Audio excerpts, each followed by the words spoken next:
हजारों साल पहले प्राचीन मेसोपोटामिया के शहर ऊर में, जहां दजला फरात नदियों के किनारे हरी भरी जमीनें फैली हुई थीं, ये शहर मूर्ति पूजा का गढ़ था।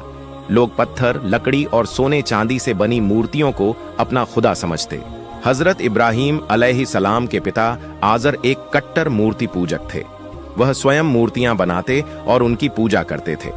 एक दिन हजरत इब्राहिम अलैहिस्सलाम के पिता आजर ने जवान इब्राहिम को बुलाकर कहा, बेटा इब्राहिम, इन मूर्तियों को बाजार में ले जाकर बेच आओ। उस समय युवा हजरत इब्राहिम अलैहिस्सलाम को नबूवत प्राप्त नहीं हुई थी। उन्होंने जिज्ञासा से अपने पिता से पूछा, अब्बा जान, इन मूर्तियों की ताकत और शक्ति क्या है? बेटे के मुंह से ऐसा सुनकर पिता आजर ने कहा, इन मूर्तियों की ताकत और शक्ति यह है कि इन मूर्तियों ने आसमान, जमीन और सारा संसार बनाया है। यहाँ तक कि हमें भी यह मूर्तियां हमारे भगवान हैं, इसलिए हमें इनकी उपासना और प्रार्थना करनी चाहिए। ऐसा कहकर आजर ने उन मूर्तियों को एक टोकरी में रखकर इब्राहिम अलैहिस्सलाम के सिर पर रख दिया। इसके बाद हजरत इब्राहिम अलैहिस्सलाम अपने सिर पर उन मूर्तियों को लेकर बाजार की ओर निकल पड़े। रास्ते में उनका पेशाब करने का मन हुआ तो उन्होंने टोकरी को सिर से उतारकर सड़क के किनारे रख दिया और पेशाब करने चले गए। कुछ देर बाद लौटकर उन्होंने देखा कि मूर्तियों के शरीर पानी से गीले हो गए थे। यह दृश्य देखकर हजरत इब्राहिम अलैहिस्सलाम ने मूर्तियों से पूछा, क्या बात है, तुम्हारे शरीर पानी से गीले क्यों हैं? लेकिन मूर्तियों ने कोई जवाब नहीं दिया। थोड़ी देर में हजरत इब्राहिम अलैहिस्सलाम ने देखा कि उनके पास एक कुत्ता खड़ा है और उसके नीचे से पानी टपक रहा है। यह देखकर हजरत इब्राहिम अलैहिस्सलाम समझ गए कि कुत्ते ने मूर्तियों पर पेशाब कर दिया है। इस पर हजरत इब्राहिम अलैहिस्सलाम ने गुस्से में चीख कर कहा, क्या बात है, तुम तो भगवान हो। तुमने यह सुंदर आसमान व जमीन सब कुछ बनाया है, इंसानों को बनाया है, तो फिर तुम इस मामूली कुत्ते से अपना बचाव क्यों नहीं कर सके? जब कुत्ता तुम पर पेशाब कर रहा था तब तुम यहां से भाग क्यों नहीं गए या कुत्ते को भगा क्यों नहीं दिया? तुम कैसे भगवान हो जो खुद को भी बचा नहीं सकते? यह कहकर हजरत इब्राहिम अलैहिस्सलाम गुस्से में मूर्तियों की टोकरी को उठाकर नदी में ले गए और मूर्तियों को पानी में डुबोकर उन्हें नहलाया। बाद में उन्होंने मूर्तियों को एक लाइन में खड़ा किया और कहा, अगर तुम वास्तव में भगवान हो तो यहां से बाजार तक पैदल चलकर जाओ, मैं आगे चलूंगा और तुम पीछे पीछे आओगे। यह कहकर हजरत इब्राहिम अलैहिस्सलाम चलने लगे। लेकिन कुछ कदम चलने के बाद जब उन्होंने पीछे मुड़कर देखा तो मूर्तियां वहीं अपनी जगह खड़ी थीं। तब हजरत इब्राहिम अलैहिस्सलाम और भी गुस्से में आकर बोले, तुम किस चीज के भगवान हो?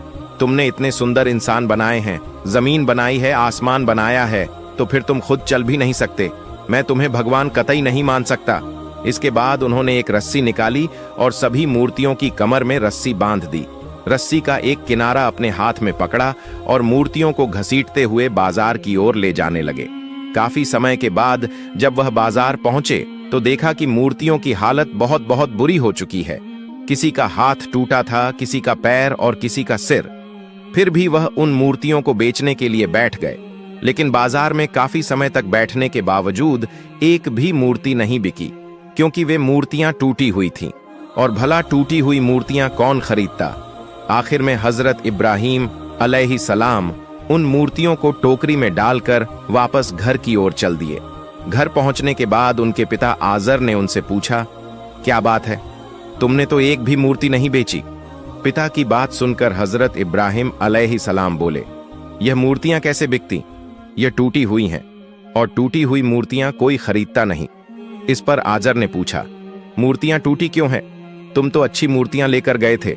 हजरत इब्राहिम अलैहिस्सलाम ने जवाब दिया, जब मैं इन मूर्तियों को बाजार ले जा रहा था तो टोकरी में ही इन मूर्तियों ने आपस में मारपीट शुरू कर दी। एक मूर्ति कह रही थी कि मेरी ताकत ज्यादा है, दूसरी कह रही थी मेरी ताकत ज्यादा है। इस तरह वे आपस में अपनी शक्ति और प्रभुत्व को लेकर लड़ाई करने लगी। लड़ाई के दौरान सबके हाथ पैर टूट गए और इस तरह यह मूर्तियां टूटी हुई हैं। भला ऐसी मूर्तियां बाजार में कौन खरीदेगा? यह सुनकर आजर ने कहा, इब्राहिम, क्या तुम मुझे बेवकूफ समझते हो? ये मूर्तियां आपस में कैसे लड़ाई कर सकती हैं? इनके पास लड़ाई करने की कोई ताकत नहीं है। तब हजरत इब्राहिम अलैहिस्सलाम ने कहा, अब्बा जान, अगर इन मूर्तियों में खुद को बचाने की कोई ताकत नहीं है किसी शक्ति की कमी है तो यह मूर्तियां इतनी सुंदर आसमान, जमीन और इंसानों को कैसे बना सकती हैं? फिर यह मूर्तियां भगवान कैसे हो सकती हैं? आखिर आप इन मूर्तियों को भगवान क्यों मानते हैं और इनकी पूजा क्यों करते हैं? हजरत इब्राहिम अलैहिस्सलाम का यह तर्क सुनकर आजर कोई जवाब नहीं दे सके और वहां से चुपचाप चले गए। इसके बाद हजरत इब्राहिम अलैहिस्सलाम अपने सच्चे रब की तलाश में लग गए। कौन है जिसने इतनी सुंदर दुनिया बनाई, कितनी खूबसूरती से इंसान को बनाया? उस सुंदर सृष्टि के सृजनहार को खोजने के लिए हजरत इब्राहिम अलैहिस्सलाम बेचैन हो गए। एक दिन हजरत इब्राहिम अलैहिस्सलाम के पास गांव के लोग आए और कहा, इब्राहिम, हमारे गांव में एक बहुत बड़ा मेला लगा है।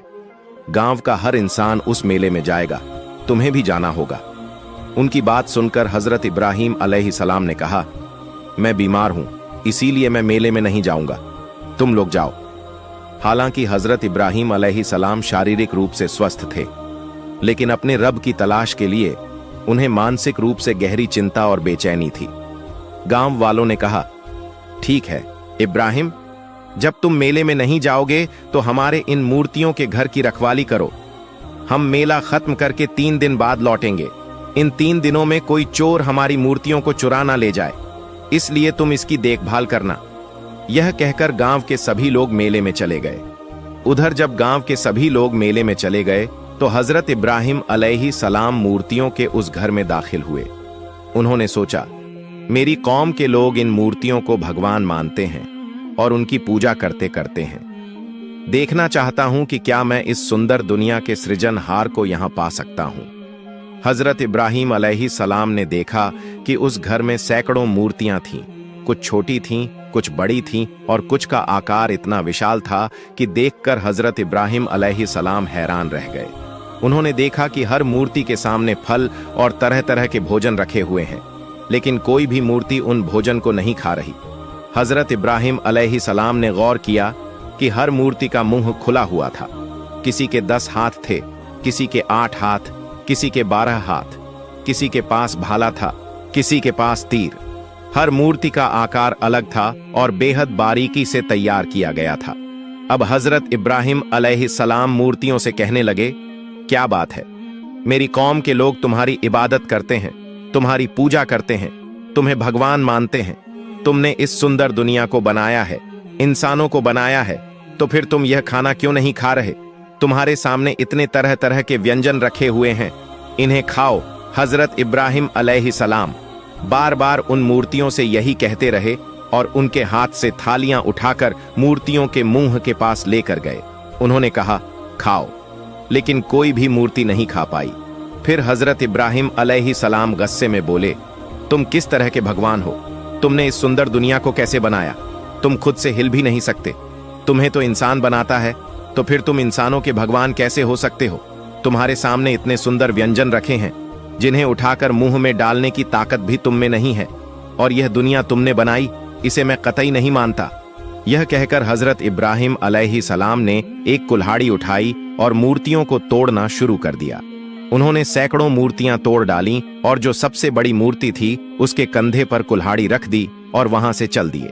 3 दिन बाद गांव के लोग मेले से वापस लौटे और जब वे पूजा करने के लिए मूर्तियों के मंदिर में गए तो देखा कि सभी मूर्तियां टूटी पड़ी थीं।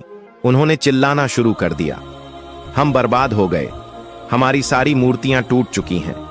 तभी किसी ने कहा, हमने मेले में जाने से पहले इब्राहिम को यहां रखवाली के लिए छोड़ा था, मुझे लगता है उसने ही यह सब किया है। यह सुनकर लोग बोले, हां, तुम सही कह रहे हो। फिर वे हजरत इब्राहिम अलैहिस्सलाम को वहां बुलाकर बोले, इब्राहिम, तुम्हें हमने इन मूर्तियों की रखवाली के लिए छोड़ा था, तो फिर इन मूर्तियों का यह हाल कैसे हुआ? हजरत इब्राहिम अलैहिस्सलाम ने चतुराई से कहा, मुझे क्या पता, वह जो बड़ी मूर्ति है जिसके कंधे पर कुल्हाड़ी है उसी से पूछो। हो सकता है उसने छोटी मूर्तियों को तोड़ दिया हो, क्योंकि उसमें ताकत ज्यादा है। हजरत इब्राहिम अलैहिस्सलाम की बात सुनकर लोग बोले, इब्राहिम, क्या तुम हमें बेवकूफ बना रहे हो? यह मूर्ति दूसरी मूर्तियों को कैसे तोड़ सकती है? इसमें तो कोई ताकत ही नहीं है, इसका अस्तित्व भी तो हमने ही बनाया है। यह सुनकर हजरत इब्राहिम अलैहिस्सलाम बोले, अगर इस मूर्ति में खुद की भी कोई ताकत नहीं है तो यह मूर्ति तुम्हारा भगवान कैसे हो सकती है, जिसे तुमने खुद बनाया है? उसकी पूजा क्यों करते हो? उस बड़ी मूर्ति के शरीर पर अगर एक मक्खी भी बैठे तो वह मक्खी को भगा भी नहीं सकती। इस तरह की मूर्ति तुम्हारा भगवान कतई नहीं हो सकती। इब्राहिम अलैहिस्सलाम के मुंह से ऐसी बात सुनकर गांव के लोगों को समझने में देर नहीं लगी कि इन मूर्तियों को इब्राहिम ने तोड़ा है। लेकिन इब्राहिम अलैहिस्सलाम की इस तरह की दलील सुनकर गांव वालों के सिर झुक गए। वे चुप होकर वहां से चले गए। फिर एक रात इब्राहिम अलैहिस्सलाम ने देखा कि आसमान में बड़े बड़े तारे दिख रहे हैं। तब इब्राहिम अलैहिस्सलाम ने कहा, आसमान में इतने खूबसूरत बड़े बड़े तारे हैं, निश्चित ही यह तारे ही मेरे रब होंगे। थोड़ी देर बाद उन्होंने देखा कि तारों के पास एक बड़ा और शानदार चांद है। तब उन्होंने कहा, तारों से यह चांद बड़ा है, इसलिए निश्चित ही यह चांद मेरा रब होगा।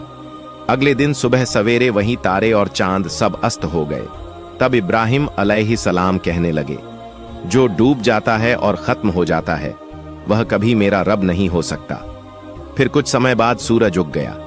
तब इब्राहिम अलैहिस्सलाम ने कहा, निश्चित ही यह सूरज मेरा खुदा होगा। उन तारों और चांद से यह सूरज बहुत बड़ा है।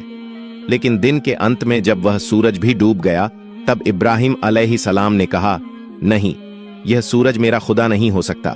जो चीज डूब जाए और समाप्त हो जाए वह कभी मेरा खुदा नहीं हो सकती। इस तरह हजरत इब्राहिम अलैहिस्सलाम सृष्टि के सृष्टा की खोज में निराशा और बेचैनी के साथ दिन गुजारते रहे।